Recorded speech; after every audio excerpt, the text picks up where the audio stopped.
bienvenue à tous à notre webinaire sur la maladie de Lyme. On est désolé pour donc les quelques minutes de retard qu'on a eu. On a dû régler donc les derniers détails techniques. On va commencer dans un petit instant. Avant de laisser la parole à Dr Escalam, je voulais juste vous dire 2-3 mots sur le laboratoire qui nous permet de faire ce webinaire ce soir et de me présenter également. Donc, je me présente, je m'appelle Chris Eclou, je suis représentante commerciale pour Tafit Nutri. Tafit Nutri est donc le laboratoire qui nous permet de faire ce webinaire ce soir. C'est donc un laboratoire suisse qui est spécialisé dans les compléments alimentaires, phytonutrition et micronutriments, comme la plupart connaissent déjà. Donc on est bien content de vous accueillir ce soir. Donc tous les produits qui vont être discutés ce soir sont bien sûr disponibles sur notre site internet tafitnutri.ch si jamais vous souhaitez plus d'informations. En ce qui concerne donc la présentation de ce soir, elle va se dérouler donc en 2 temps, comme à notre habitude. Je vais d'abord laisser donc la doctoresse Calam venir faire sa présentation durant à peu près 1 heure. Et dans un second temps, on aura donc 30 minutes de questions-réponses. Pour ça, donc, je vous laisserai écrire vos questions-réponses sur le petit onglet. Vous avez un point d'interrogation. Vous pouvez sans autre écrire donc, vos questions et réponses durant la présentation. J'y prendrai note. Si je peux y répondre dans l'instant que je connais la réponse, donc je vous écrirai, je vous répondrai donc, en message à votre question directement. Si ce n'est pas le cas, je prendrai note et donc je la transmettrai à la doctoresse Calam à la fin de son séminaire, donc pendant nos 30 minutes de questions-réponses. Voilà, donc c'est à peu près tout pour moi. On va pouvoir gentiment commencer. Donc, je vais pouvoir accueillir donc, la doctoresse Calam, médecin en naturopathie et homéopathie. Donc, bonsoir, docteur Calam. Voilà, bonsoir. Bonsoir tout le monde. Bienvenue. Merci à vous de venir nous faire cette présentation ce soir. Je vous laisse la main et on se retrouve à la fin de votre présentation. Merci beaucoup, Christelle. Merci. Voilà. Donc, je vais partager mon écran avec vous. Voilà. Écoutez, je vais déjà vous dire pour commencer que cette maladie de Lyme nous fait courir, réfléchir, travailler depuis bien des années. Nous sommes dans le bord du Jura, une zone à fort risque de cette maladie, comme dans d'autres zones du monde d'ailleurs, mais on est assez gâtés, je dois dire, question tic, d'autant plus avec le réchauffement climatique, ça remonte. Avant, on était sur les sommets du Jura, on était tranquille, maintenant plus du tout. J'ai appris que même au Grand Saint-Bernard, maintenant il y avait des tiques partout.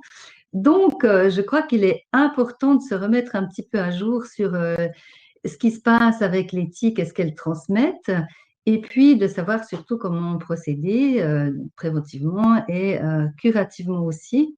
C'est un chapitre compliqué.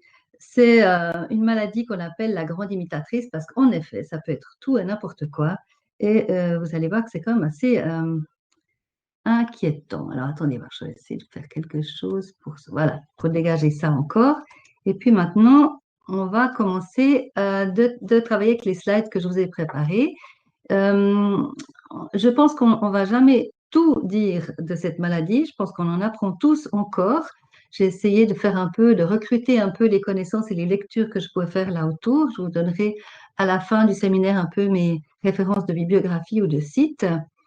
Nous avons eu la chance d'avoir au mois de septembre, fin septembre, une journée qui regroupait plusieurs médecins, thérapeutes, intervenants autour de la maladie de Lyme, justement, et des borrélioses à Genève, à Ferney-Voltaire. En fait, c'était vraiment intéressant. On a pu confronter différentes manières de voir les choses, mais je pense qu'on a tous encore et encore besoin d'aller plus loin. Voilà. Donc, la maladie de Lyme et les maladies vectorielles à tiques en général sont en recrudescence en raison, entre autres, du réchauffement climatique. Elles sont souvent mal diagnostiquées, insuffisamment traitées. On va le voir pourquoi. Mais principalement, c'est la complexité du diagnostic et la multiplicité des symptômes qui conduisent très souvent à des situations d'errance médicale. On dit qu'entre 650 000 et 850 000 malades, d'après la Commission environnement du Parlement européen, sont en errance médicale avec des symptômes variés, en général souvent très gênants ou très graves, et n'ont pas été diagnostiqués rapidement ou pas du tout. L'OMS, cette année encore, vient d'officialiser le diagnostic de maladie de Lyme chronique. En février 2022 seulement, ce qui n'était jusqu'alors pas reconnu. C'est quand même assez incroyable, alors qu'on sait que c'est une maladie longue qui fait des recrudescences, qui se cache, qui revient sur le plateau, etc. Mais en fait, on n'avait pas jusqu'à maintenant acquis le fait que c'était une maladie chronique. C'est assez incroyable, mais c'est comme ça. Et on a aussi reconnu la transmission materno-fœtale. Vous imaginez bien que c'est un très gros problème. Une maladie de Lyme chronique chez la mère et qui passe au fœtus même avant sa naissance, c'est assez dramatique. On sait maintenant aussi qu'il y a probablement des contaminations entre des personnes qui vivent sous un même toit, dans les familles, même sans piqûre de tique. Vous allez me dire, mais comment? Ben, oui, par exemple, simplement les moustiques. Et puis, on ne sait pas tout, mais probablement qu'il y a des contaminations, même évidemment hors des tiques eux-mêmes. Alors, on reconnaît classiquement 3 stades de la maladie de Lyme. Morsure de tique, en principe, et développement d'un érythème local ou migrant dans les 3 à 30 jours qui suivent. Ça, c'est quand ça se passe bien. Mais en fait, souvent, on n'a même pas d'érythème et on n'a même pas vu la tique. Donc, il faut savoir que si vous avez tout d'un coup un érythème, je vous montrerai des photos de ce que ça représente qui apparaît, il y a une forte suspicion de maladie de Lyme, même si vous n'avez pas vu la tique ou la piqûre. Et en fait, vous voyez que ça peut arriver vite, dans les 3 jours qui suivent, mais ça peut arriver aussi dans les semaines qui suivent. Donc, il y a des quantités de manifestations de cette maladie qui sont vraiment assez retors. Ça peut aller jusqu'à 30 cm de diamètre. D'accord? Ça peut aussi migrer de la zone de piqûre vers d'autres localisations. On peut garder un point rouge ou pas du tout à l'endroit de la piqûre. J'ai vu une fois une femme assez âgée qui était malade depuis bien des années et qui, en me montrant son corsage, elle avait une plaque rouge qui lui prenait toute la poitrine. C'était absolument énorme et ça durait depuis des mois. On peut tout voir vraiment, hein. Dans les phases classiques, mettons, des symptômes grippaux et de la fièvre peut apparaître. L'érythème, évidemment, s'il est là, c'est le symptôme le plus précoce et le plus typique, mais il n'est présent que dans 50 à 90% des cas. Vous voyez, donc on peut parfaitement avoir une maladie de Lyme sans érythème.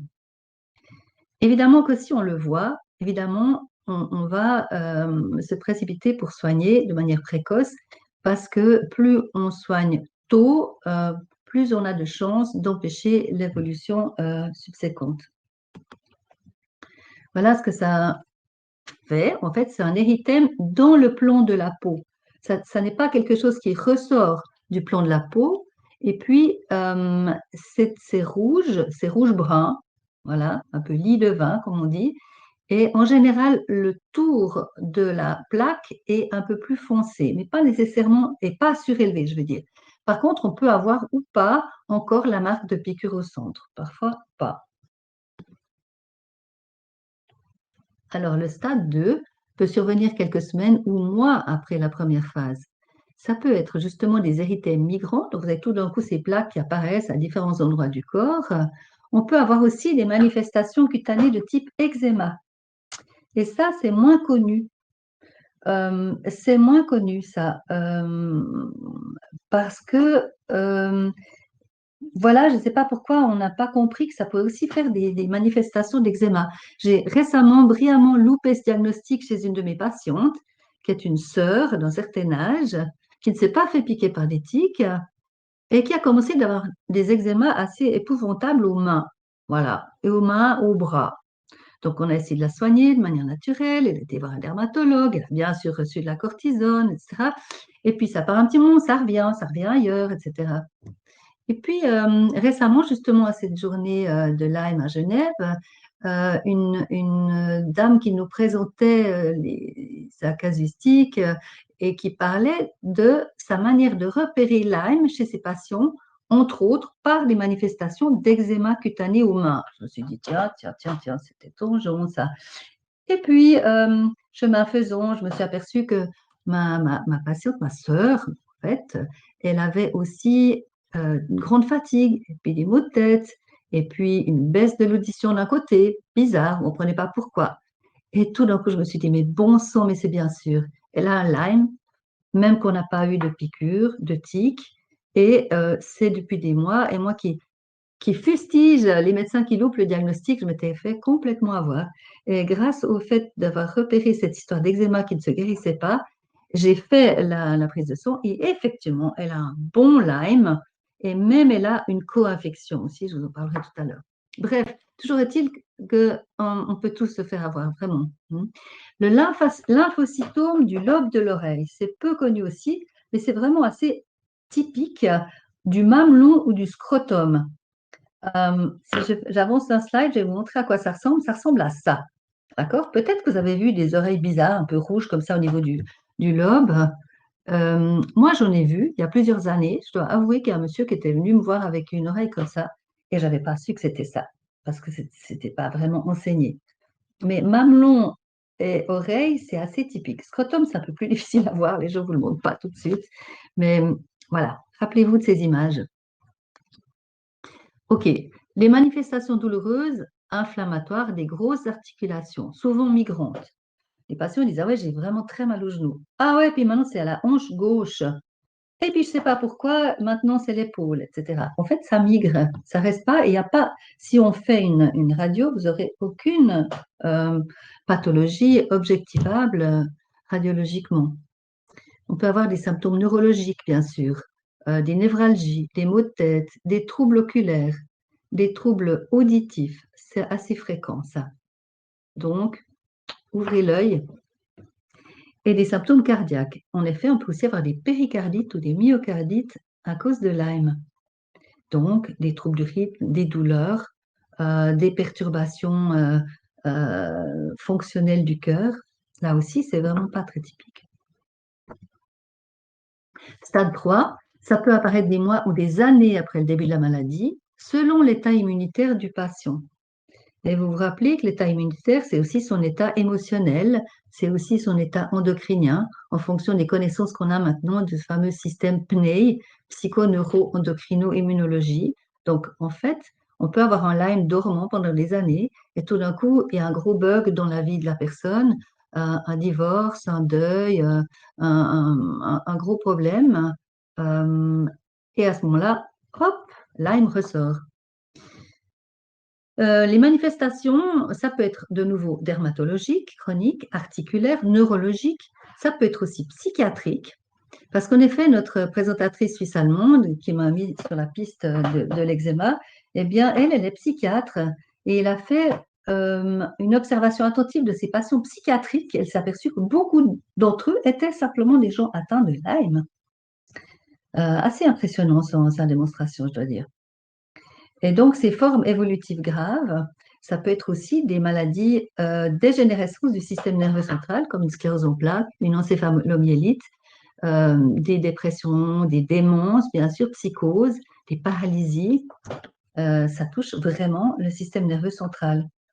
Et puis, souvent, évidemment, on a complètement loupé le diagnostic de départ, et puis on est soigné comme le diagnostic d'arrivée. Ce qui est évidemment pas juste. On a plusieurs récits de patients qui sont arrivés carrément à un stade de paralysie ou d'encéphalomyélite grave et qui ont été sauvés par des antibiotiques, par exemple. Certains cas d'autisme par Lyme congénital peuvent aussi être inclus dans ce stade 3.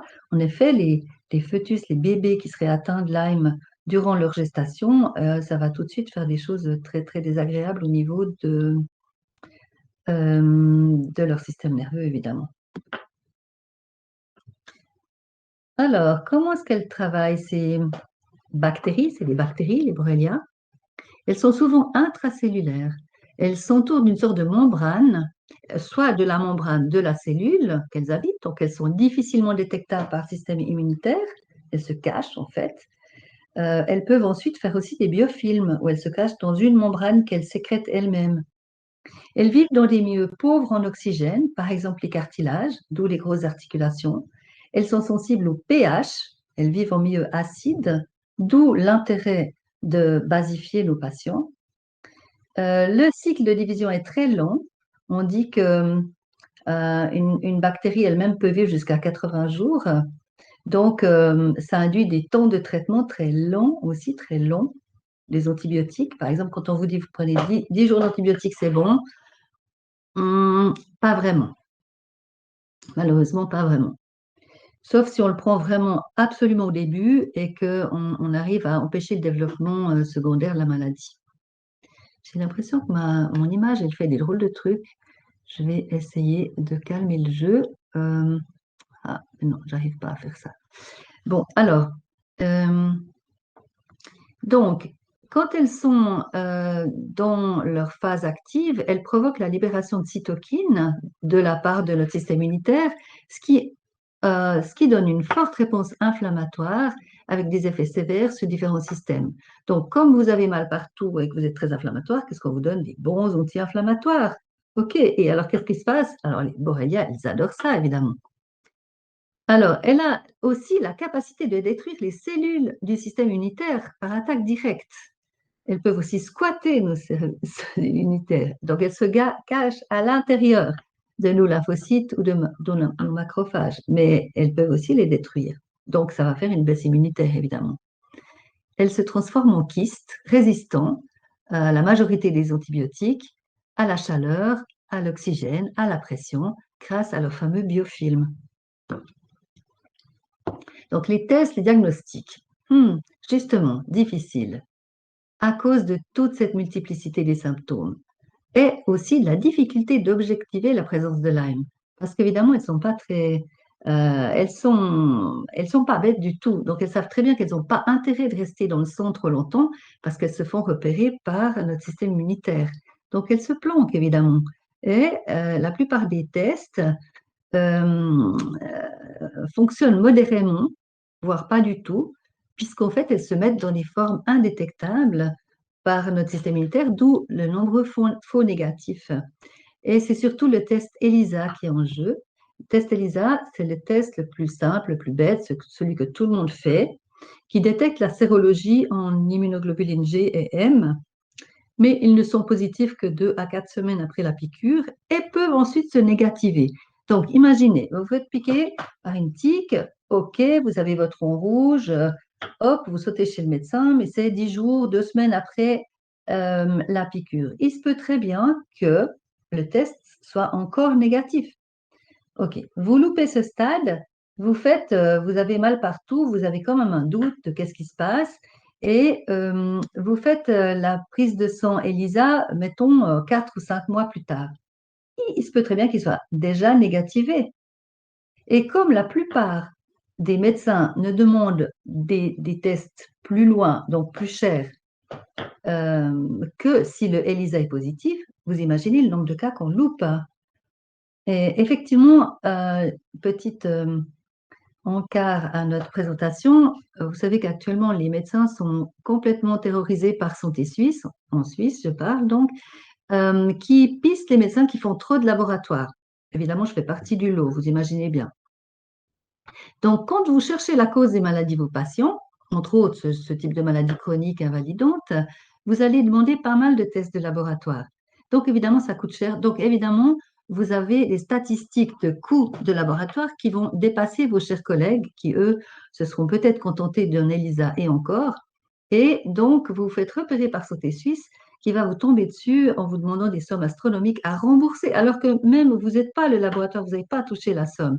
Donc, c'est pourquoi vous pouvez comprendre que les médecins actuellement ont beaucoup de peine à faire des vraies analyses de laboratoire. Entendez par là des analyses assez extensives pour comprendre la cause des maladies, parce qu'ils ont simplement peur de devoir le payer très cher ensuite. Et ça, c'est assez dramatique. C'est vraiment une évolution de notre situation de médecin qui est vraiment dramatique actuellement. Et je pense que dans les cas où on a vraiment un cas de maladie chronique invalidante, il faut essayer de passer outre ou alors négocier avec le patient qu'il paye lui-même ses analyses parce qu'on doit vraiment avancer pour pouvoir l'aider. Donc, le test Western blot, c'est un test beaucoup plus développé qui est beaucoup plus souvent positif, même en cas de maladie de Lyme chronique. mais qui ne nous permet pas toujours de savoir si le Lyme est actif ou pas. Hop, alors, est-ce que j'arrive à réactiver? Voilà, le Western blot. OK, donc on a aussi des IgG et des IgM, mais on a la spécificité de 5 espèces de Borrelia. Et c'est une technique d'immunoblot, d'immunofluorescence.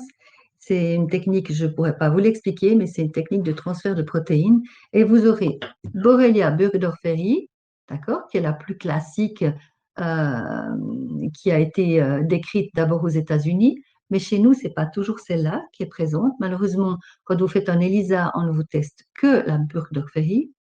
Dans un Western blot, vous avez aussi la Afzeli, la Gareni, la Spielmanni et la Bavariensis. Et là, on n'en a que 5 parmi de nombreux autres qui existent en Europe. Mais au moins, on en a déjà 5. Et souvent, si une ne sort pas, l'autre sortira. Par exemple, ma célèbre sœur dont je vous parlais tout à l'heure, alors elle est là, Afzeli, tiens, Afzeli, elle. Donc, si j'avais voulu faire seulement l'ELISA, je l'aurais loupé. On a un test encore plus développé qui s'appelle le ELISpot Borrelia. C'est un test de transformation lymphocytaire. Il est sensible et spécifique. Il permet de détecter une activité lymphocytaire spécifique de Borrelia et en mesurant la sécrétion des cytokines, il permet de voir si une infection est active par Borrelia, aussi bien dans les phases précoces que tardives de l'infection. Évidemment, c'est vraiment utile pour aussi suivre l'efficacité du traitement, contrairement à la sérologie où on va nous dire « Ok, il y a des anticorps, oui, il y a des anticorps, oui. » Mais bon, ok, où en est-on véritablement? L'ELISpot sera mieux. Bon, le problème, c'est qu'il est plus cher, évidemment, et que peu de laboratoires le proposent. Il faut chercher dans la région où vous travaillez qui est le bon laboratoire qui propose aussi Western blot et ELISpot. Voilà, ça demande une petite prospection. Ne pas oublier donc de tester les co-infections. On peut aussi chercher, encore un autre test, c'est par PCR dans le sang. Mais cette méthode n'est pas toujours juste puisque, en fait, les Borrelia se sont plutôt stockés dans les tissus et pas tellement dans le sang lui-même. Donc, c'est moins approprié. Donc, les fameuses co-infections, là aussi, on doit les rechercher. Alors là, il y a tout un florilège de noms magnifiques. Ce sont toutes des bactéries, hein. Bartonella, Babesia, Rickettsia, les Coxiella, les Anaplasma, les Ehrlichia et les Francisella. On pourrait presque faire une chanson avec tous ces jolis mots. Le problème, c'est que c'est pas très sympa.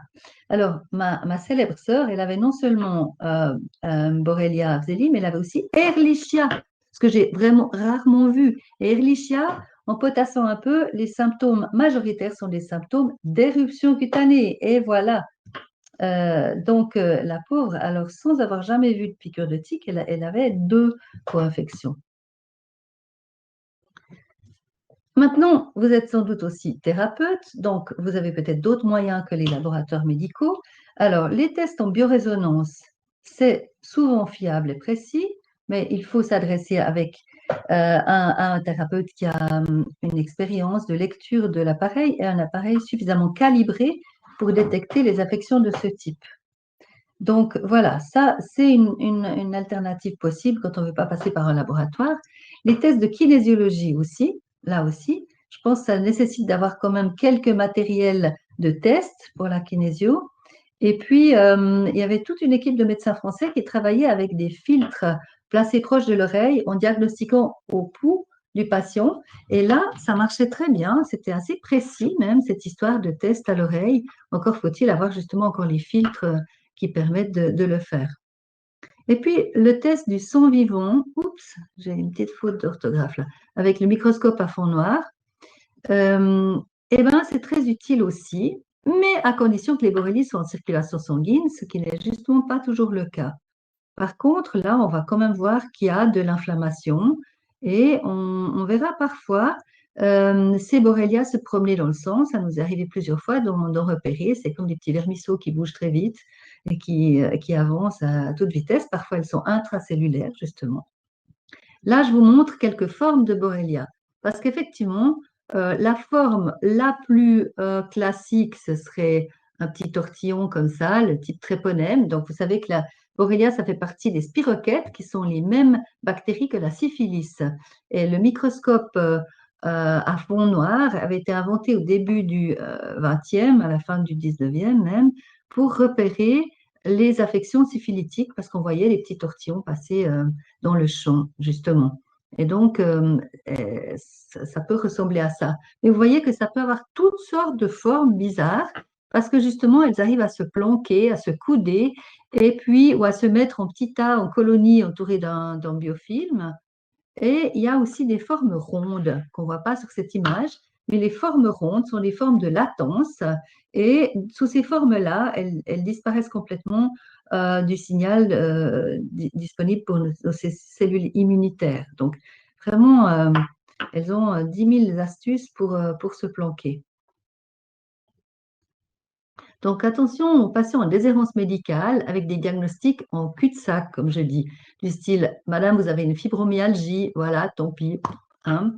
Et puis, les arthrites chroniques, eh ben oui, c'est un terrain familial, voyez-vous, c'est comme ça.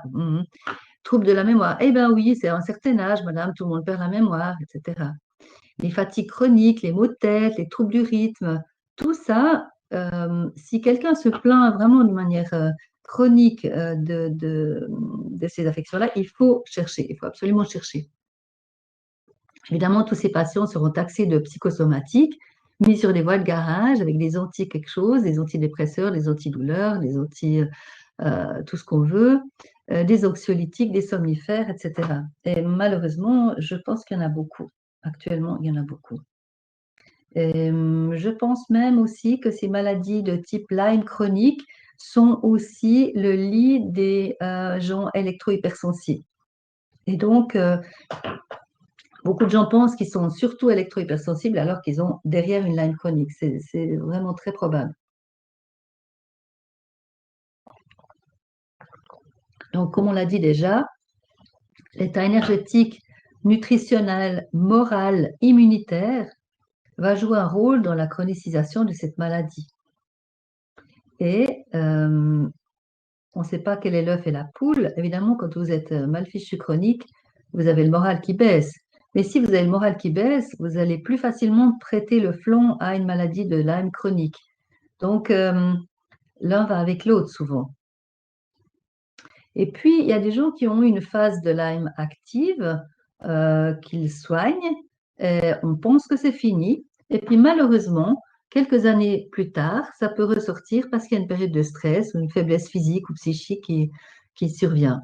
Donc, imaginez que c'est jamais tout à fait fini. Il faut vraiment toujours avoir un soupçon pour se dire, tiens, est-ce que ça ne serait pas de nouveau ça? C'est un petit peu comme l'Epstein-Barr virus, qui a aussi ces maladies à rebondissement. Alors, la population de tiques en Europe est en augmentation constante, ça on l'a vu. Il existe au moins une dizaine de borrélioses différentes qui ont des symptômes légèrement différents. Je ne vous ferai pas la description, mais oui, il y a des symptômes qui ne sont pas tout à fait les mêmes entre ces différentes sortes. Et puis, les co-infections, elles ont chacune aussi leur clinique. Donc, il faut essayer de comprendre l'origine des symptômes de nos patients. Comme disait Hippocrate il y a bien des siècles, d'abord chercher la cause. Bon, maintenant, pratiquement, quand vous repérez la tique, il faudrait la retirer très très vite, car il semble qu'il y a tout un petit remue-ménage que fait la tique une fois qu'elle s'est plantée dans notre derme. En fait, elle ne régurgite pas immédiatement sa salive. Voilà. Donc, on sait que si on arrive à la retirer très vite, et s'il vous plaît, ne faites pas du carnage sur une tique, essayez de trouver une pince appropriée parce que vous savez qu'il faut les tourner de manière à ce qu'elles s'entortillent les pattes et qu'on puisse la tirer tout entière sans laisser un petit bout de dent et surtout pas la tête. Souvent, les gens les massacrent et puis après, c'est beaucoup plus compliqué de l'enlever.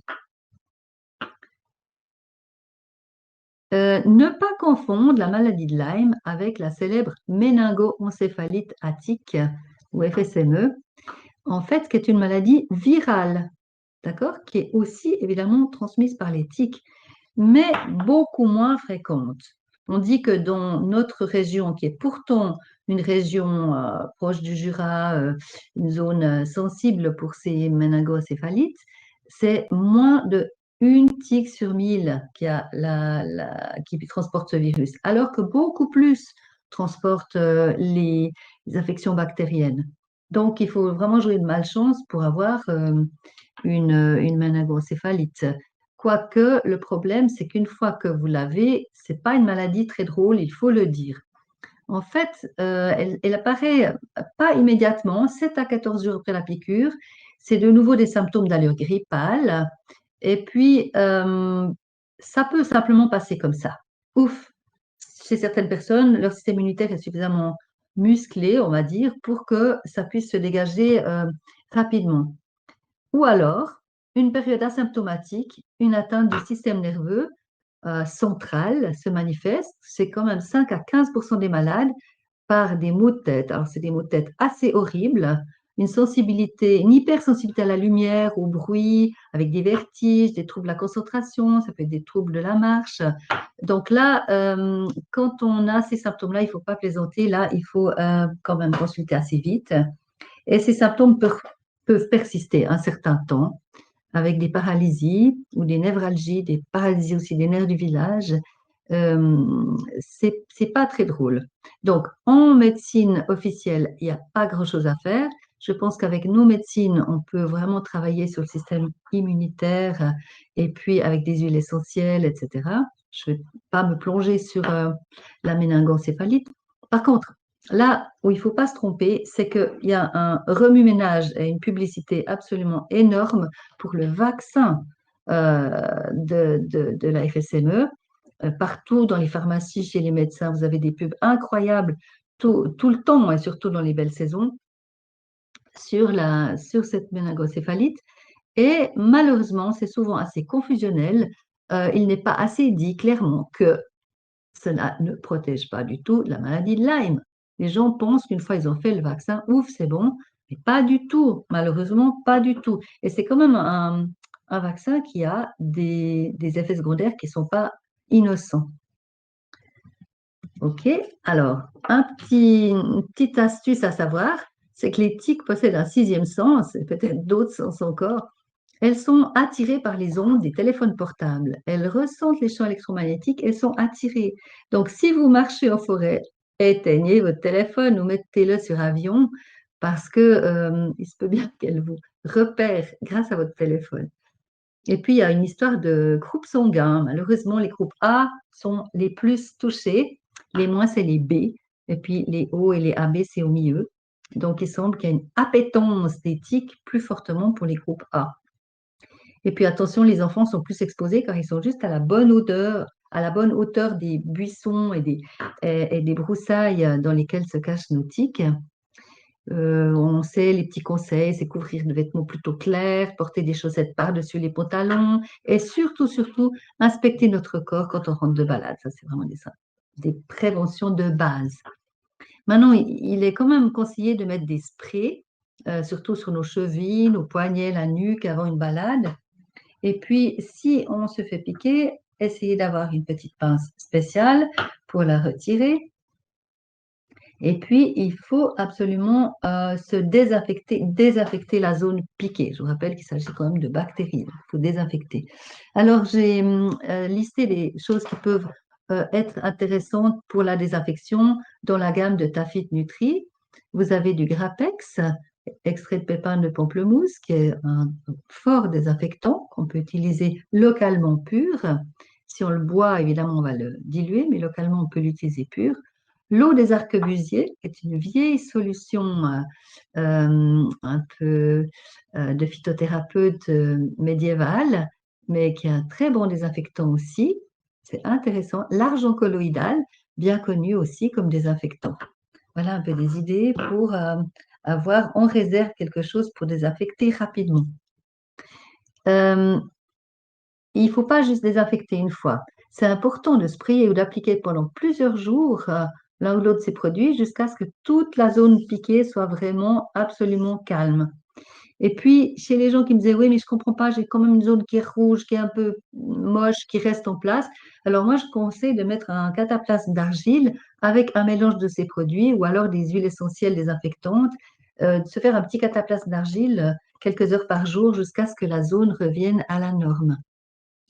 OK? Et puis, si on voit que ça passe pas, alors il faut vraiment consulter un médecin ou un thérapeute compétent. Et surtout, continuez de vous observer dans les semaines qui suivent pour savoir s'il y a quelque chose d'inhabituel qui se manifeste. Les traitements en médecine conventionnelle, eh bien, c'est souvent les antibiotiques, souvent 9-10 jours, voilà. Mais le problème, c'est que souvent, ces antibiotiques vont créer des formes résistantes de ces borrélies, par exemple la création de formes rondes, de colonies, de biofilms. Il y a tout un examen en détail de qu'est-ce qui fait quoi dans un journal que j'ai utilisé pour préparer. C'est le Nexus de cet été. Le journal Nexus, c'est le numéro 141, juillet-août 2022. Il y a un excellent article sur la maladie de Lyme où il détaille vraiment qu'est-ce qui fait quoi dans les différents antibiotiques. Bon, les antibiotiques les plus utilisés, c'est amoxicilline, le plus classique, si on n'y est pas allergique. Il y a la doxycycline qui est souvent utilisée aussi, qui a souvent plus d'effets secondaires. Le métronidazole, c'est notre célèbre flagile, il est moins souvent utilisé. Parfois, certains thérapeutes utilisent pendant 6 à 8 mois des antibiotiques en tournus pour pas que les bactéries deviennent résistantes ou voilà. Il faut les alterner. C'est des traitements qui sont souvent établis par des médecins un peu spécialisés dans ces maladies de Lyme chroniques. Bon, personnellement, j'ai plutôt tendance à utiliser des antibiotiques pour la première phase, premier stade, et puis après travailler plutôt avec des traitements naturels. Il y a d'autres antibiotiques qui pourraient être utilisés, par exemple l'azithromycine, qu'on a aussi vu très, très active pour le Covid. Et puis, un antibiotique qui semble être absolument parfait, avec très peu d'effets secondaires et très peu de résistance, c'est l'hygromycine A. Alors là, je peux vous dire, c'est pour le trouver, je ne sais pas comment faire. Moi, j'ai fait plusieurs recherches, mais visiblement, il n'est pas commercialisé par personne, en tout cas pas en Europe. Et pourtant, c'est dommage parce qu'il y a eu des essais qui montraient que c'était juste le truc parfait. L'ivermectine, encore elle, la célèbre, pourrait aussi être utilisée. Moins d'études là-dessus. OK? Maintenant, en phytothérapie, il existe plusieurs plantes qui ont été clairement démontrées utiles. C'est des plantes, évidemment, la plupart du temps, elles ne poussent pas chez nous, bien sûr. Donc, la fameuse griffe du chat, Uncaria tomentosa, plante d'Amazonie. La renouée du Japon, qui a été bien utilisée et bien validée. Le noyer noir, c'est aussi cette plante qu'utilise la doctoresse Clark dans ses cures antiparasitaires. L'armoise chinoise, ben là aussi, on l'a bien vu pour le Covid, c'est une puissante anti-infectieuse. Le cyste et la scutellaire chinoise, qui a en plus un effet anti-inflammatoire intéressant.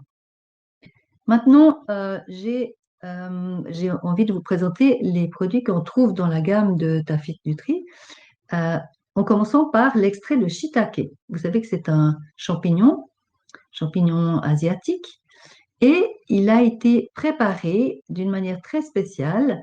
Ça s'appelle le mycélium de shiitake HCC. C'est obtenu par culture de cellules de mycélium, donc les racines du shiitake. Et par fermentation, on génère des polysaccharides de plus petite taille qui sont mieux assimilés par l'organisme. Donc, l'HCC améliore la protection contre les pathogènes, large échelle, hein, pas que Lyme, en modulant à la fois l'immunité innée et l'immunité acquise, ce qui est vraiment intéressant.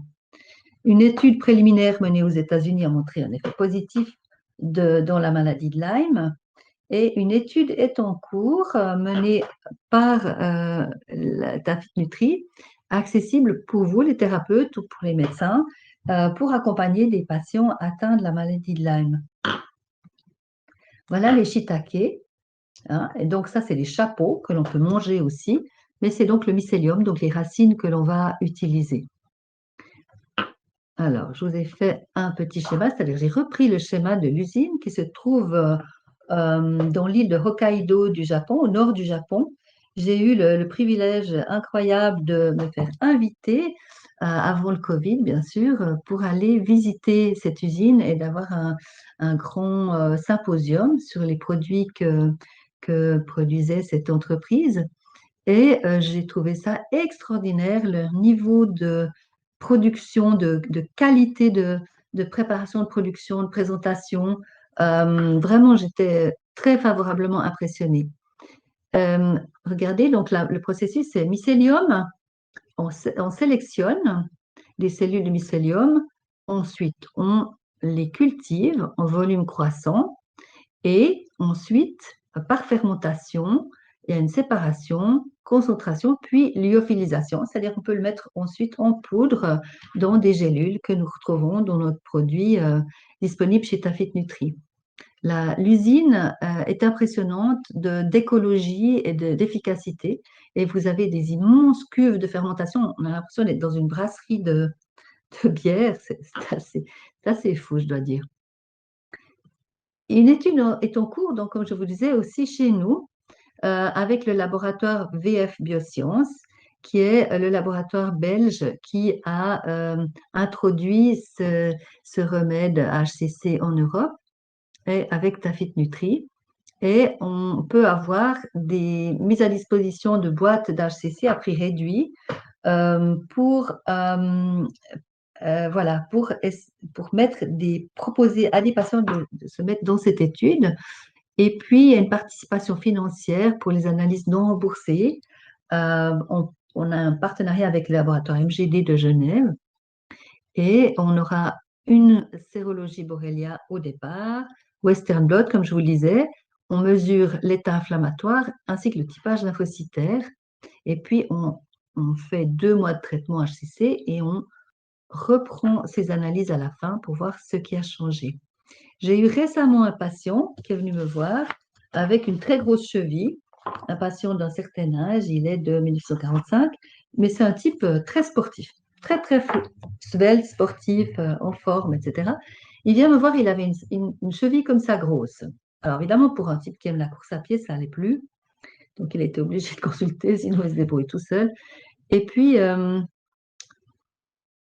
fait, il m'a dit, ouais, j'avais une espèce de bouton au milieu, j'ai gratté, ça s'est infecté, puis après ma cheville, elle est devenue grosse. Alors on aurait pu penser à une arthrite infectieuse parce qu'il avait créé une lésion. Et en fait, non, le bouton en question, c'était la tique. Voilà. Et puis donc, il s'est fait une méchante arthrite de Lyme. Et puis là, effectivement, sa cheville était très rouge aussi. Donc vraiment, il y avait un érythème. Ok, j'ai fait les analyses qui montraient évidemment qu'il était très positif. Et lui a donné 3 mois. Lui, il a pris 3 mois de HCC. Et je viens de le revoir cette semaine. Tout a disparu, sa cheville est parfaitement aux normes. Il a repris la course à pied. Et on a refait des analyses. Et effectivement, bien sûr, on a encore des anticorps, en tout cas en IgG, qui sont là. Mais les IgM ont disparu. Et clairement, tout s'est atténué. Toutes ces valeurs d'inflammation et les titres d'anticorps sont clairement diminués. Donc, il était très content, moi aussi. Ça a très bien marché. Voilà, ça c'est HCC, c'est vraiment un remède des plus typiques, je dirais, qu'on peut utiliser dans le cadre de cette maladie. Je vous présente encore quelques autres remèdes. Je pense que, comme vous avez compris, c'est une maladie qui fait son lit d'un état oxydé, un état un peu dégénéré, souvent acidifié. Donc, il y a un assez récent remède sorti dans la gamme Tafit Nutri qui s'appelle Antioxy et qui est vraiment très utile pour toutes les maladies chroniques qui ont une fâcheuse tendance à augmenter la production de radicaux libres et l'oxydation. Et Antioxy est un remède qui marche vraiment très très bien dans les suites de maladies infectieuses. Je l'ai aussi beaucoup utilisé dans les fatigues post-Covid et ça marche très bien, c'est vraiment intéressant. Donc voilà, donc je ne dirais pas qu'Antioxy va vous soigner une Lyme aiguë ou chronique, mais elle est utile en accompagnement. De même, la vitamine C, évidemment, vous la connaissez, la vitamine C, celle-ci est liposomale, donc encore mieux assimilée. Et la vitamine C entre dans tellement de processus au niveau du système immunitaire, bien sûr, mais aussi du collagène, du système nerveux. Elle est aussi antioxydante et donc elle va booster l'ensemble de nos défenses immunitaires. Donc je pense que là aussi, en accompagnement, c'est vraiment très intéressant. Oméga 3. L'oméga 3 est aussi très important comme anti-inflammatoire et il va minimiser les risques de microcoagulation et d'oxydation des membranes cellulaires dans un processus infectieux et inflammatoire. Donc, je pense que l'oméga 3 est peut-être aussi un des bons accompagnateurs de tout traitement d'une maladie de Lyme chronique. En plus, celui-là est intéressant parce qu'il est tiré de phospholipides des œufs de hareng. Donc, on n'est pas en bout de chaîne avec des thons ou des poissons qui auraient accumulé des pathologies environnementales et une haute teneur en DHA, donc protection du système nerveux, meilleure résistance à l'oxydation. Vous savez que les oméga 3 ne doivent surtout pas être oxydés. Et puis, une présence de choline, intéressant aussi pour protection du système nerveux et cardiovasculaire. Voilà, et donc une source durable et facile à obtenir. La magnésium, magnésium forte, se rappeler du rôle anti-infectieux majeur du magnésium. Ce magnésium est intéressant parce qu'il offre plusieurs formes de magnésium facilement assimilables, par exemple glycérophosphate, citrate et bicyclinate. Donc, c'est important que ce soit des formes facilement assimilables, sinon vous savez qu'on fait des diarrhées et des blocages rénaux, donc ce n'est pas le cas de cette forme-là. Et puis, il y a des coactifs dedans avec des vitamines B, un peu de zinc et de taurine qui va optimiser aussi l'assimilation, l'utilisation de ce magnésium. Donc, les fatigues, le stress et l'infection vont être accompagnés par ce magnésium. Et rappelez-vous, je vous ai dit au début que les tiques étaient favorisées dans leur persistance par un terrain acide et qu'elles adorent nos articulations. Donc, Alcafit, que j'apprécie beaucoup parce qu'il n'est pas seulement un fournisseur de minéraux basifiants, il a des minéraux basifiants qui sont le citrate de magnésium et le potassium, absolument, mais aussi il a du cassis, qui est quand même un excellent anti-inflammatoire, un diurétique aussi, et comment dire, un cortisone-like, donc soutient un peu nos surrénales. L'aubiétiol, vous savez que ça c'est un élément majeur pour éliminer les acides, et en particulier l'acide urique bien sûr, favoriser aussi l'action des reins, du foie, de la vésicule biliaire. Donc là aussi, je pense que c'est un très bon accompagnateur. Pensez encore à cuivre or argent. Vous savez que dans les diathèses de Ménétrier, c'est vraiment le mélange d'oligo-éléments anti-infectieux pour les gens fatigués. Là, on peut vraiment renforcer toute leur défense immunitaire et aussi leur énergie vitale avec du cuivre or argent. Et la vitamine D, évidemment. On a montré l'importance de cette vitamine D dans le Covid récemment. On a bien vu que les gens qui étaient en carence, et la majorité des personnes d'un certain âge sont carencées de vitamine D. Pourquoi? Parce qu'on ne va plus au soleil. Soit il fait trop chaud, donc on n'y va pas. Soit il fait froid, donc on ne montre que le bout du nez. Et en fait, on manque de vitamine D, pratiquement tous. Regardez, insuffisance de 77 à 89% de la population et encore plus chez des personnes en institution, des personnes âgées par exemple. Mais il n'y a pas dans les trajets pour manquer de vitamine D. Je peux vous dire que j'ai fait beaucoup de dosages depuis 2 ans. J'étais assez scotchée. Les gens qui ne prennent pas un complément de vitamine D, ils sont tous en carence. Et malheureusement, très malheureusement, vous savez que cette année, les autorités sanitaires et les assureurs ont décidé de renoncer à rembourser le dosage de la vitamine D. Mais qu'est-ce qu'on pouvait prendre comme décision plus bête que ça, franchement, quand on a vu que c'était le facteur avec le zinc qui était des facteurs de risque, des infections et des réinfections covidesques, eh bien, bah non, on a décidé qu'on n'allait plus rembourser le dosage de la vitamine D3. C'est juste magnifique. Moi, je continue de le faire. Enfin, j'avertis les gens et puis, bah, peut-être qu'ils doivent le payer. Mais je trouve que c'est quand même important de vérifier le dosage dans la population et surtout les gens un peu fragiles au niveau infectieux et surtout au seuil de l'hiver. Voilà. Et donc, on a une très bonne vitamine D d'origine naturelle chez Tafit Nutri. Ok, là, je crois que j'ai fait un peu le tour. Maintenant, vous allez me dire, et les huiles essentielles? Évidemment, la majorité des gens qui soignent les maladies vectorielles à tiques travaillent avec des huiles essentielles. Alors là, je ne vais pas vous faire un cours sur les huiles essentielles parce qu'en soi, c'est quand même une thérapeutique bien avec des garde-fous et des consignes.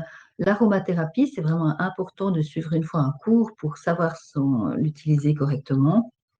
Je vous ai listé quelques huiles essentielles majeures anti-infectieuses auxquelles on peut penser.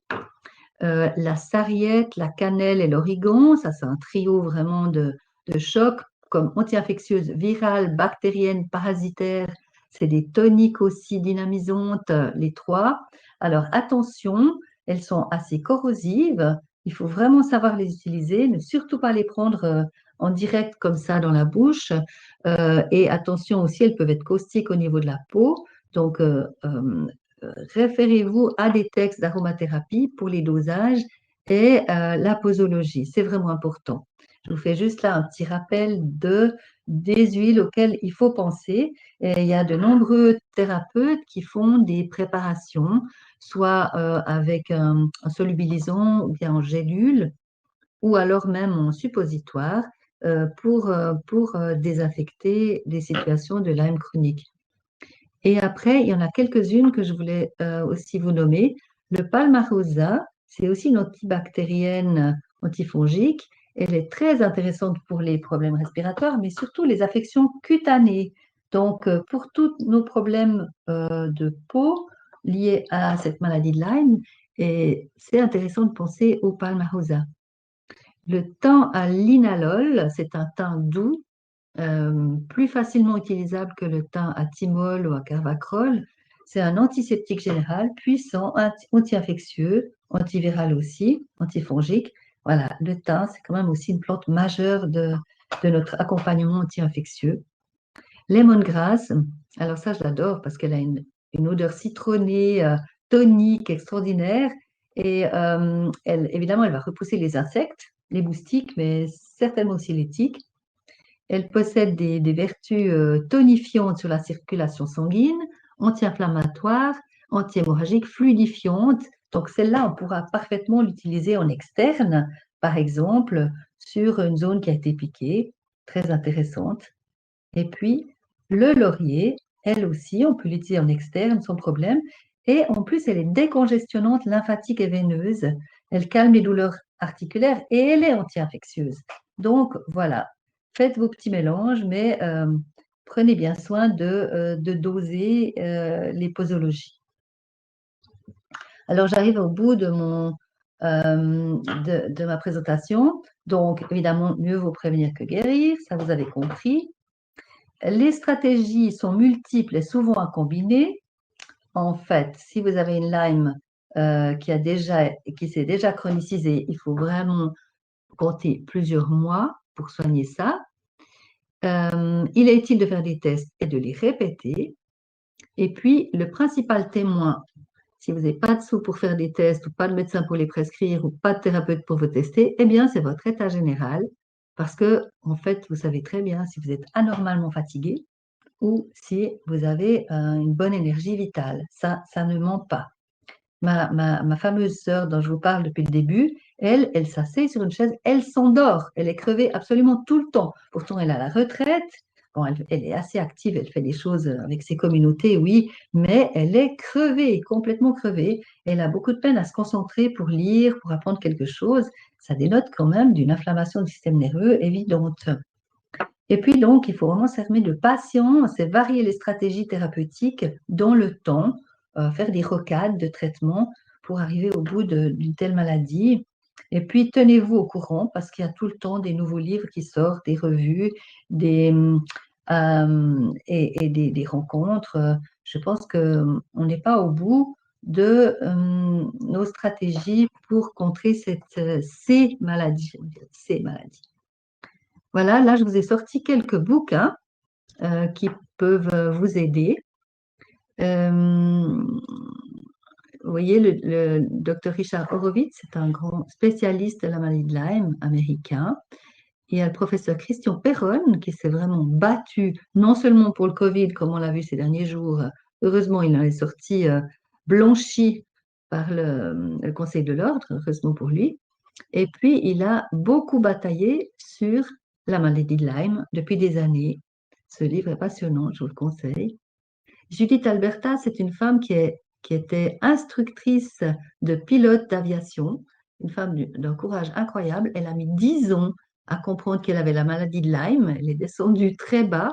On l'avait invitée dans un récent séminaire qu'on avait fait sur la maladie de Lyme, organisé par le Centre de prévention et santé où je travaille, il y a quelques années. Elle était venue se présenter. C'était vraiment une femme passionnante. Elle a écrit 2 bouquins. Et puis, elle coordonne encore certains groupes de patients autour de cette maladie.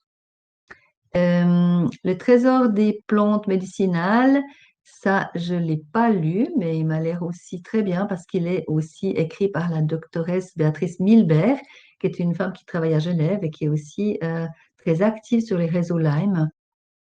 Vous voyez le deuxième livre maintenant de Judith Alberta. Et puis, Lyme, ma maladie qu'on prenait pour une autre. Ça, c'est une femme qui a aussi été jusqu'à la paralysie pratiquement complète avant de comprendre qu'elle avait la maladie de Lyme. Et donc, c'est bien décrit tout son processus pour arriver au bout de son affaire. Maintenant, elle a pu être rétablie. Voilà. Et puis, je vous ai aussi mis quelques sites. Lyme Tour Europe, eh bien, c'est Déborah Jublin, qui est une femme qui s'est acheté un beau bus camping et qui a fait le tour de l'Europe pour aller rencontrer les gens qui soignent Lyme, qui se sont motivés, soit des groupes de patients ou des thérapeutes, des médecins. Malheureusement, elle est tombée au début du Covid, la pauvre, ça a été un peu compliqué, sa tournée, mais elle continue d'être très active. Et puis, vous voyez, plusieurs autres réseaux, il y en a certainement encore bien d'autres, mais sachez que ça bouge. Alors voilà, j'arrive au bout, 9h02, je crois que c'est juste top. Alors voilà, attention tic. Super. Merci beaucoup en tout cas pour la présentation qui était très intéressante. Merci. Si ça joue pour vous, on va essayer de commencer les questions-réponses. Volontiers? Alors, Volontiers. je vais être honnête, hein, on a eu beaucoup, beaucoup de questions, donc on va essayer de toutes les faire au maximum, mais je ne garantis pas qu'on arrive à toutes les faire. Je vais y aller par ordre et puis on verra. Volontiers. Alors, la première question concernait les érythèmes. Au début, donc, vous précisiez que les érythèmes étaient présents dans 50 à 90% des cas et on demandait pourquoi cette fourchette était aussi grande et aussi imprécise en fait. Qu'est-ce qui fait que dans certains cas, ce soit le cas et d'autres pas? Ben, ça dépend des études. En fait, vous avez des quantités d'études et qui ne disent pas toute la même chose, malheureusement. Donc, il faut comprendre que la symptomatologie de Lyme est tellement variable que dans certains collectifs, ils avaient tous un érythème et dans d'autres, pas du tout. Peut-être que ça dépend aussi de quel est le type de Borrelia qui a infecté. Hein? Alors, je ne peux pas vous dire quelle est la Borrelia qui fait le plus de ronds rouges, mais ça peut dépendre de cela aussi.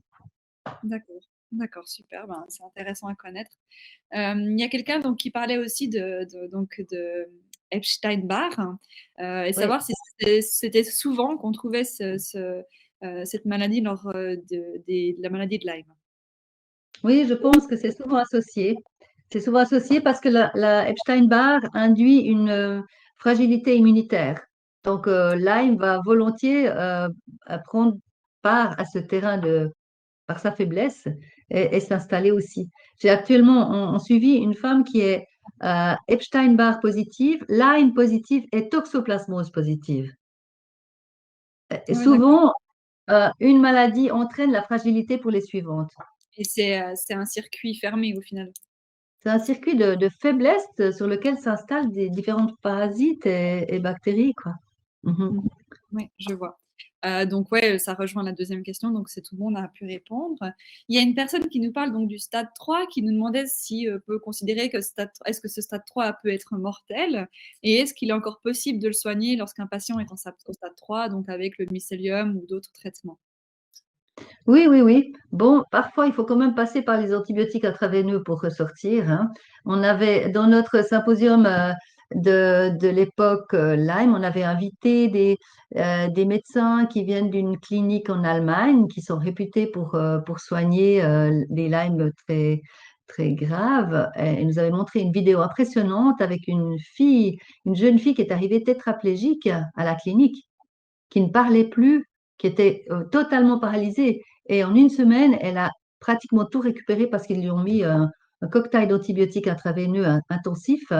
Et oui, on peut récupérer, c'est vraiment surprenant.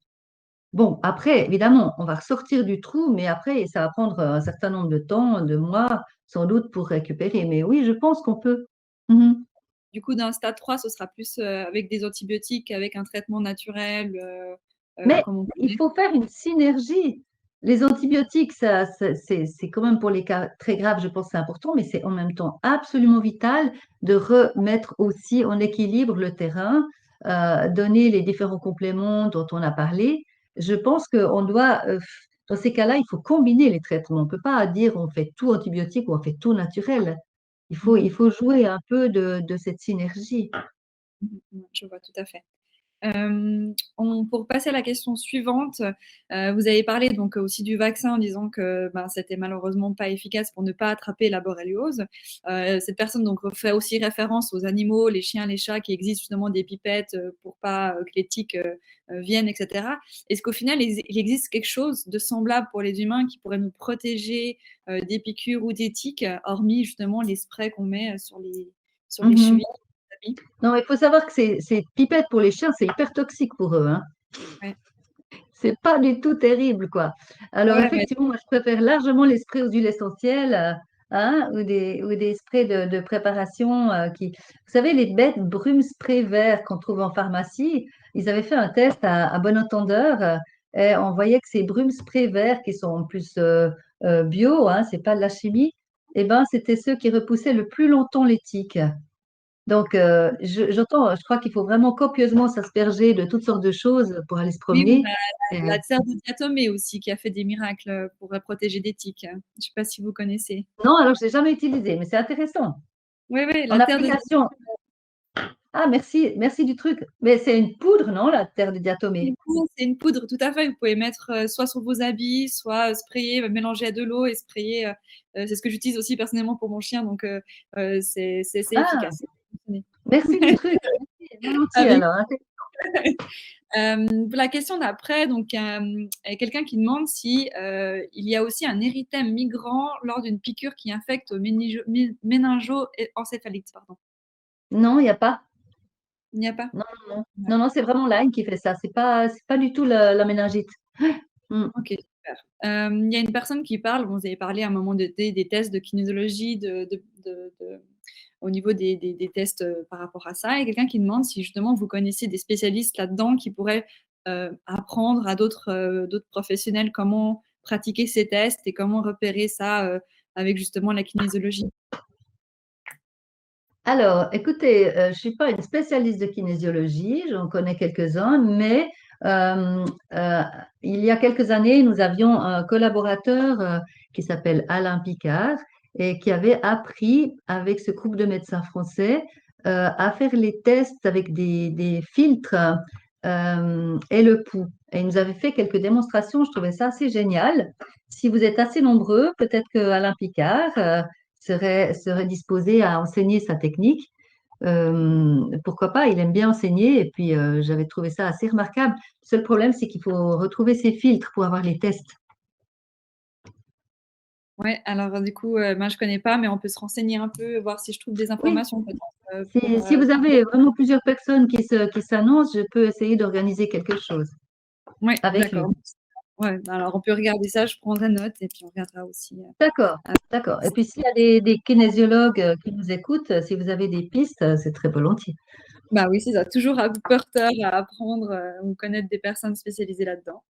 Mm. Il y a une autre personne qui revient un peu sur les animaux qui demande du coup, s'ils ont un système de défense plus efficace ou si ils ont exactement les mêmes problèmes, symptômes que nous. Comment ça se, enfin, je sais pas si vous connaissez par rapport à ça. C'est un peu moins sur Ouais. les humains, mais comme c'était aussi une question Mhm, que. mhm.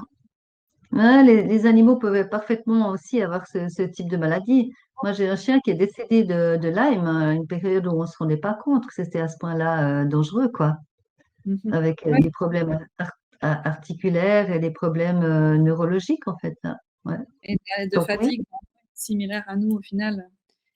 oui, oui, Euh, oui, oui. Oui. Mhm. Donc, je suis en train de regarder un petit peu, mais mine de rien, en fait, on a pas mal avancé parce qu'on a répondu à pas mal de questions en répondant à d'autres. Donc, je suis en train d'essayer de Bon. faire un peu le tri. Donc oui, il y a quelqu'un qui vous demande ce que vous pensez de Biocéan en hygiène matinale pour la protection immunitaire. Alors, je Océan, trouve que c'est une bonne idée parce que c'est une minéralisation assez complète. Biocéan, c'est un équivalent d'eau de Quinton, en fait, hein, avec environ 80 minéraux actifs facilement assimilables. Donc, en fait, se minéraliser est très important. Aussi, le biocéan, c'est un basifiant, hein. Donc, en fait, ça basifie le corps, ce qui est tout bénef pour nous. Et en fait, oui, je pense que c'est intéressant. Personnellement, j'en bois très régulièrement le matin et je pense que c'est une bonne stratégie. Tout à fait. d'accord, ben, super. Ouais, ben, j'imagine que pour la fatigue, ça doit aussi jouer un rôle. Parce que justement, là, on a une question qui est un peu dans la même idée, de quelqu'un qui demande, ben, du coup, comme les troubles du sommeil, de l'endormissement font souvent partie de la maladie de Lyme, pardon, quelles sont vos recommandations pour y faire face directement à ces symptômes-là? Mhm, La mhm. Sur les troubles du sommeil. Ouais. Oui, ce qui est le. Ben là, je pense que là, il faut travailler sur ce qui peut détendre et calmer le système nerveux, du style des vitamines du groupe B, le magnésium, des plantes calmantes comme la mélisse, la lavande, bien sûr la valériane, passiflore, etc. Toutes les plantes qui sont calmantes du système nerveux, hein, qu'on peut trouver sous différentes formes. Mais je pense qu'il ne faut pas oublier les vitamines du groupe B, pour travailler là-dessus. D'accord, ouais, super. Oui, par rapport au système nerveux, j'imagine que ça revient aussi au biocéan après pour le faire. Est-ce que, bah, par exemple, heu, dans la même idée, quelqu'un demande, par rapport excusez-moi, aux symptômes pour les douleurs, vu qu'on a vu la fatigue, qu'est-ce qui pourrait être, justement éviter les douleurs, quotidiennes, et qui pourrait les calmer un maximum au niveau du naturel? Mhm. Bon, écoutez, vous avez bien sûr désacidifié alcafite, hein, avec l'aubier de tilleul et le cassis. Après, vous avez le curcuma, toutes les plantes au curcuma. Vous avez les apports de collagène. Vous avez des oligoéléments antidouleurs, anti-inflammatoires aussi. Euh, euh, Bien sûr, là, je parle des choses qu'on prend par voie interne et puis par voie externe, il y a un certain nombre de choses qu'on peut utiliser. En silice, par exemple, en gel de silice, on peut travailler avec des huiles essentielles en usage externe. Euh, on a toute notre panoplie de remèdes naturels, hein. Au fond, là, on n'est plus dans quelque chose qui est lié à la cause, on est dans du symptomatique. Donc, je disais au départ, il ne faut pas se perdre dans la réponse aux symptômes seulement, il faut chercher la cause, mais ça n'exclut pas de soigner le symptôme aussi, évidemment, Tout à fait, oui. bien Mais je sûr. pense que c'est l'interrogation de la plupart des personnes qui étaient dans ces questions-là. Oui, oui, Hem on a le droit de soulager les douleurs, évidemment. même en travaillant sur la cause du problème. Quelqu'un qui nous a demandé par rapport au traitement proposé, mais je pense qu'il faisait référence surtout aux compléments alimentaires que vous avez présentés comme l'antioxy ou le mycélium. Est-ce que ces traitements sont aussi applicables aux enfants ou est-ce que justement ce serait trop fort pour eux? Non, non, non, je pense qu'effectivement, on peut tout à fait. Bon, ça dépend l'âge et le poids de l'enfant, etc. Mais bien sûr, il n'y a pas de raison que ça soit pas. Mais ils en ont souvent moins besoin que nous, parce qu'ils ont un système immunitaire en meilleur état. Souvent, ils se défendent mieux, ils se débarrassent plus vite des maladies chroniques. Mais bien sûr que tout ce qui est naturel peut être utilisé chez les enfants. Il faut simplement régler la posologie, hein, bien Mhm. sûr. Mhm. Super. Donc, il y a quelqu'un qui vous parle directement, que vous devez, je pense, connaître, qui dit bonsoir Nathalie, y a-t-il un labo qui fait le Hélispot Borrelios dans le canton de Neuchâtel, qui est signé donc Magali Holtze. Ah voilà, bonjour Magali. Alors, eh bien, on peut avoir le ELISpot via le laboratoire MGD. Alors, MGD, par le Centre Prévention et Santé, donc on est un lieu de prélèvement pour MGD avec un transporteur qui vient sur demande.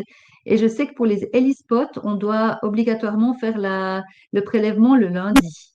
Donc, en fait, dans ces cas-là, il faut s'adresser à notre secrétariat, prendre rendez-vous pour le patient et organiser le transport ELISpot avec MGD. Nous, on s'en occupe à ce moment-là. Il faut juste voir ça. Bon, Ouais. super, c'est très clair, merci beaucoup.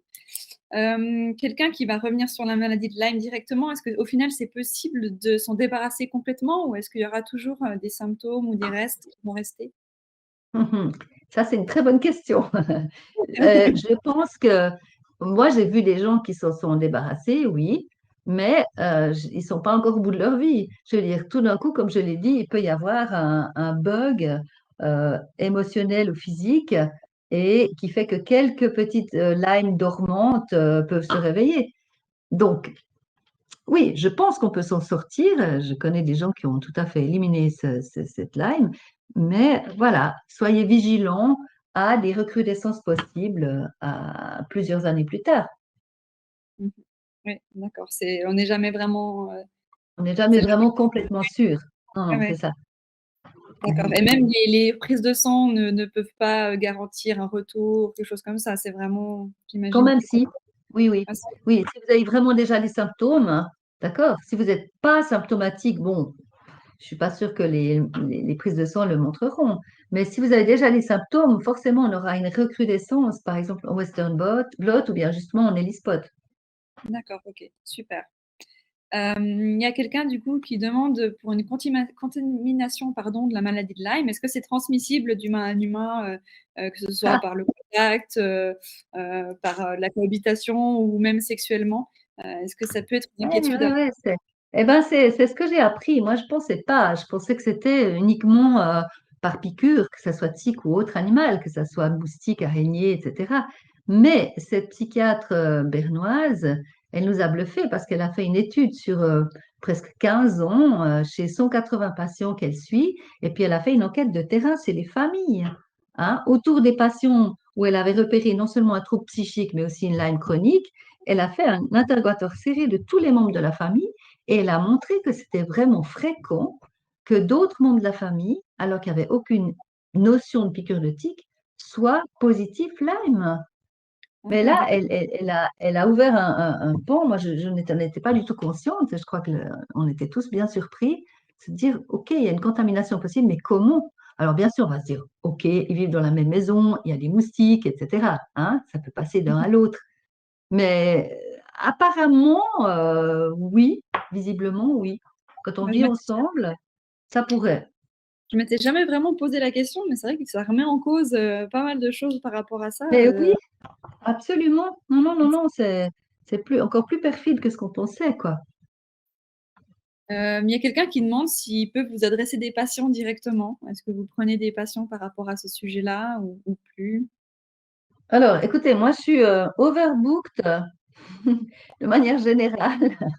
Donc, c'est vraiment un peu difficile de vous dire oui, je le ferai très volontiers. Bon, l'avantage que j'ai, c'est que je travaille dans un groupe avec d'autres thérapeutes et j'espère bientôt d'autres médecins. S'il vous plaît, si vous trouvez un jeune médecin intéressé, envoyez-le moi. Je le rattrape immédiatement parce qu'on est vraiment en manque de médecins dans notre canton de Châtel et d'ailleurs, je crois un peu partout en Suisse. Mais voilà, donc heureusement, c'est aussi quelque chose qui peut être suivi et pris en charge par des thérapeutes. Et dans ces cas-là, moi, ce que je dis, j'essaie de, voilà, de dire, OK, je veux bien que vous veniez nous voir dans le cadre du centre et puis vous serez sans doute pris en charge par un ou l'autre des thérapeutes et je veux bien faire une supervision ou un suivi ou donner des idées si on est en panne.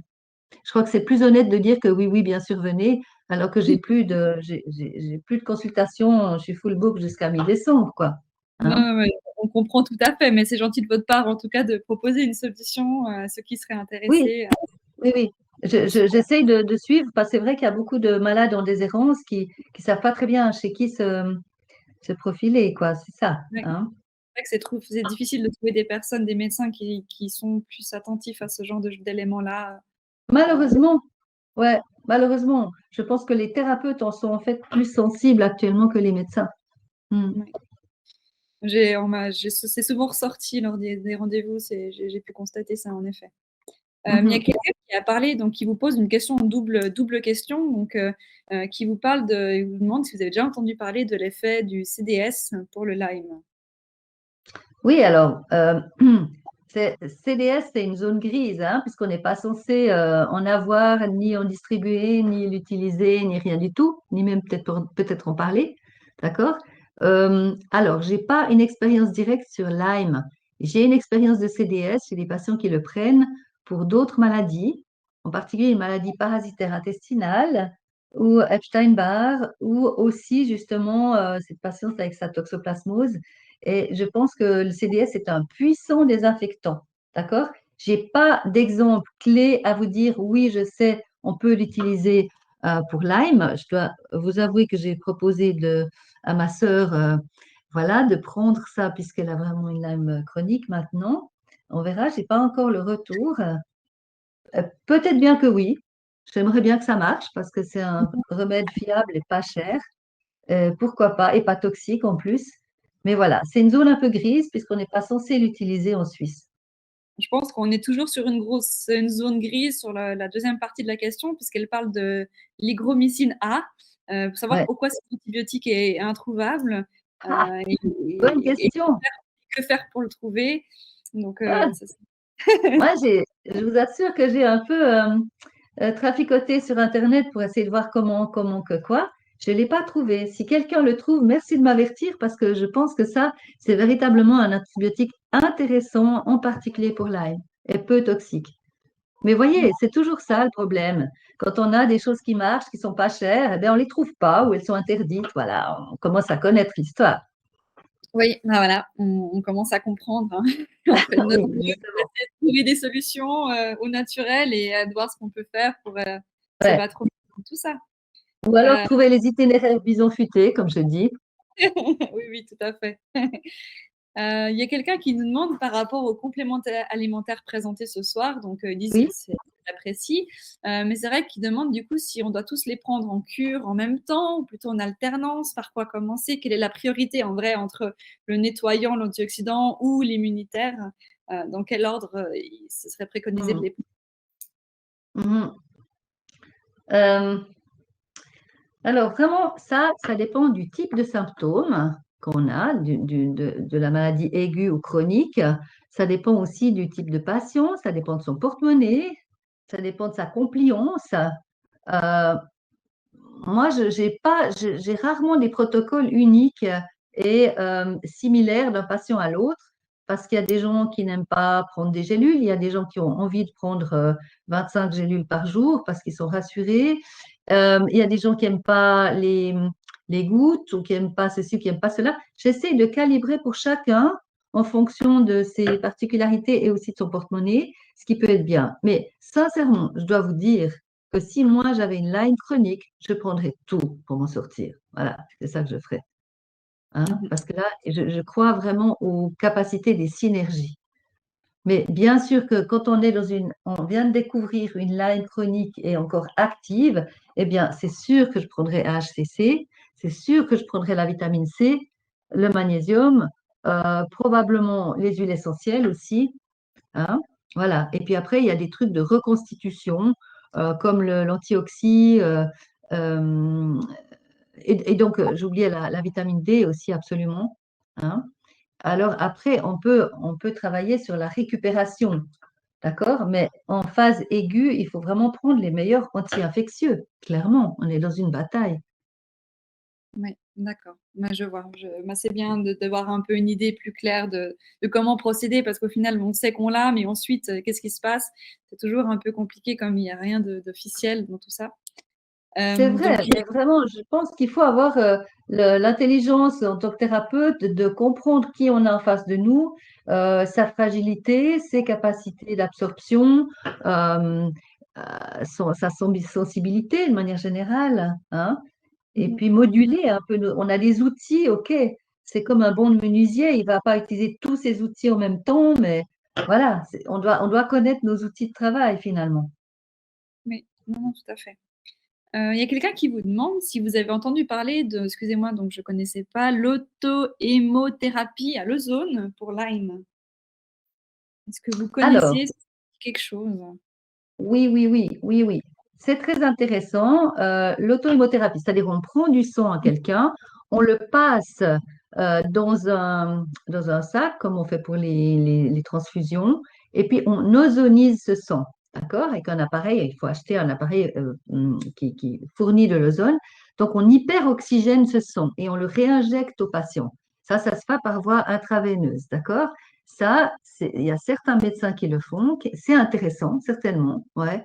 Mais il faut trouver, il y a peu de médecins qui font ça en Suisse, par exemple.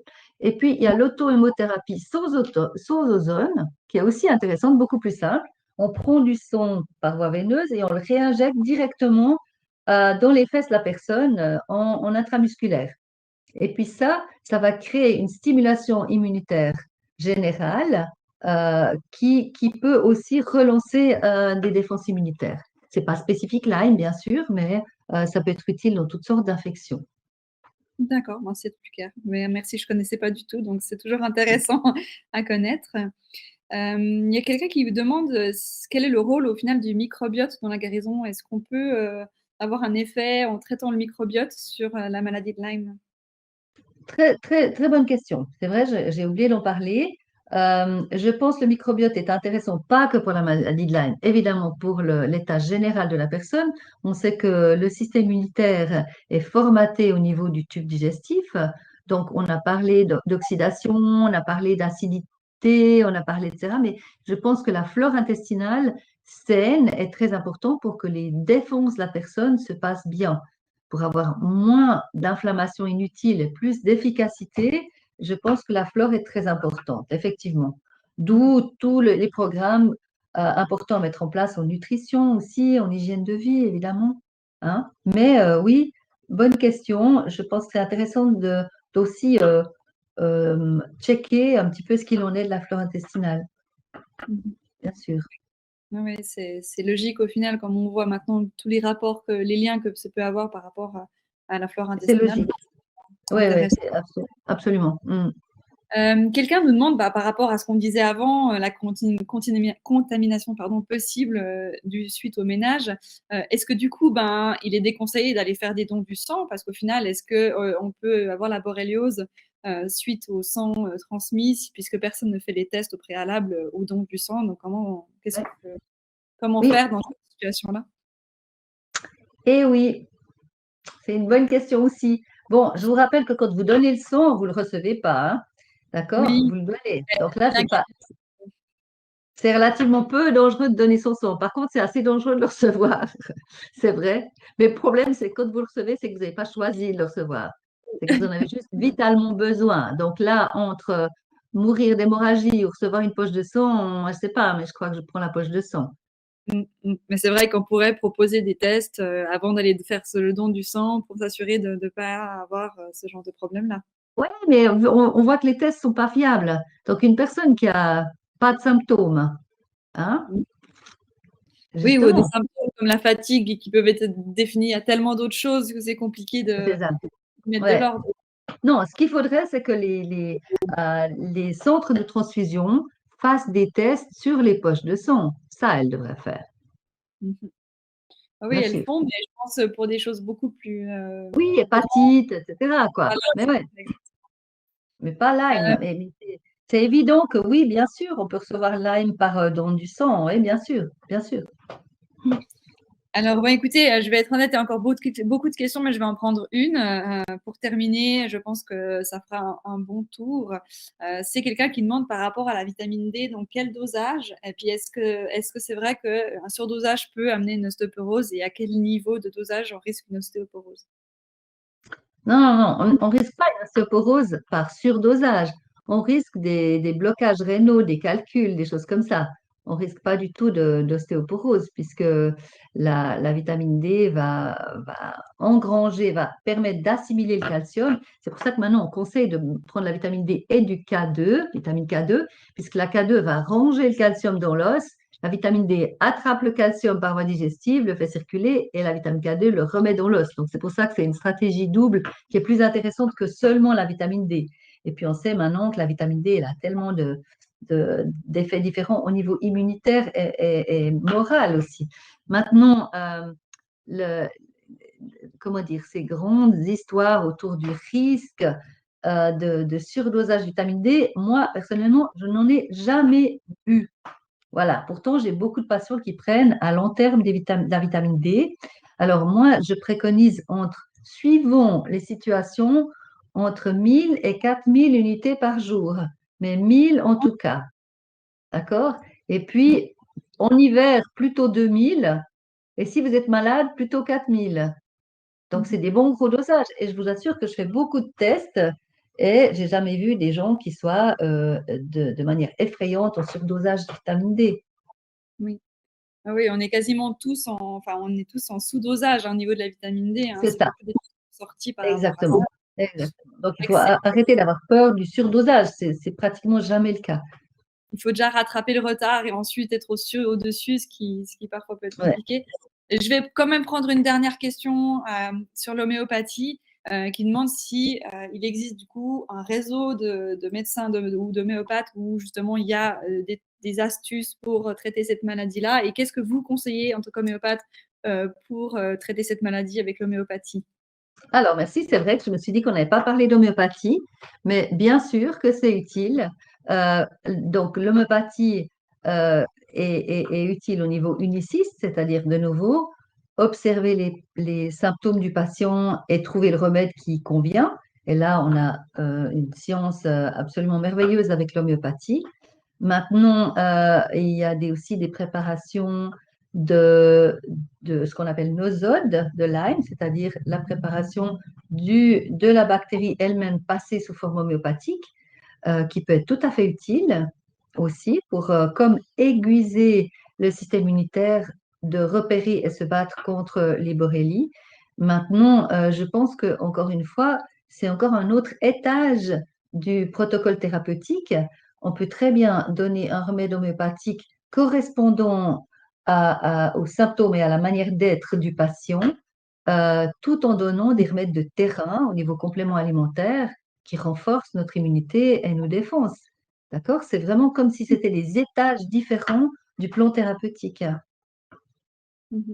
Je vois. Mais c'est intéressant de travailler sur différents étapes à la fois et d'avoir encore plus Vraiment. d'efficacité à la fin. Tout En à tout cas, fait. c'est Tout à intéressant. fait. Absolument. Mhm. Mais écoutez, là, ça devient un peu compliqué parce que c'est vrai que j'ai beaucoup de cas de situations, de traitements de perte de patients, d'histoires personnelles, qui sont compliquées à vous transmettre. Mhm. Donc malheureusement, je pense à part si vous avez je sais pas trop comment proposer ces cas-là, mais ben, je vous laisserai on va regarder, on va essayer de répondre un maximum, aux messages donc personnellement et puis je pense qu'on va pouvoir s'arrêter là parce que sinon on s'arrêtera jamais malheureusement. Je sais qu'il y a encore beaucoup de questions, on est désolé, mais là je vois encore 63 questions en attente sur mon Oh, ordinateur. Je fais de mon mieux, mais malheureusement, je suis désolée, on ne peut pas répondre à toutes les questions ce soir. N'hésitez pas, si vous avez encore des questions, vous voulez absolument une réponse, de nous contacter, que ce soit par mail ou par téléphone. On peut essayer donc de vous aider à y voir plus clair ou même peut-être transmettre un message à Dr Kalam qui pourra nous transmettre par la suite sa réponse. Oui, on peut tout à fait faire par écrit les choses après sur les questions qui restent. Donc, n'hésitez pas à écrire si vous êtes thérapeute chez nous, donc à votre commercial ou autrement, d'aller regarder sur le site. Vous pouvez sans doute nous écrire un message ou un mail et puis on essaiera d'y répondre au mieux. Et puis autrement, je vous remercie énormément pour votre attention. Dr Kalam, je vous remercie énormément aussi pour votre présentation Merci à vous. très intéressante. C'était un vrai plaisir de vous avoir et on se réjouit peut-être d'une prochaine fois. Et en attendant, pour tous ceux qui sont encore là, on vous enverra un mail si jamais on a d'autres webinaires de prévus ou d'autres formations. Et on a toujours, bien sûr, comme je disais avant, donc, notre site internet tafetnutri.ch où vous avez toutes les informations sur les produits dont on a parlé ce soir et nos contacts pour pouvoir nous parler en cas de questions. Voilà, je crois qu'on a fait un peu le tour. C'était un plaisir en tout cas. Merci beaucoup. Merci pour votre attention. Et une bonne soirée à vous. tous. Merci. Au revoir.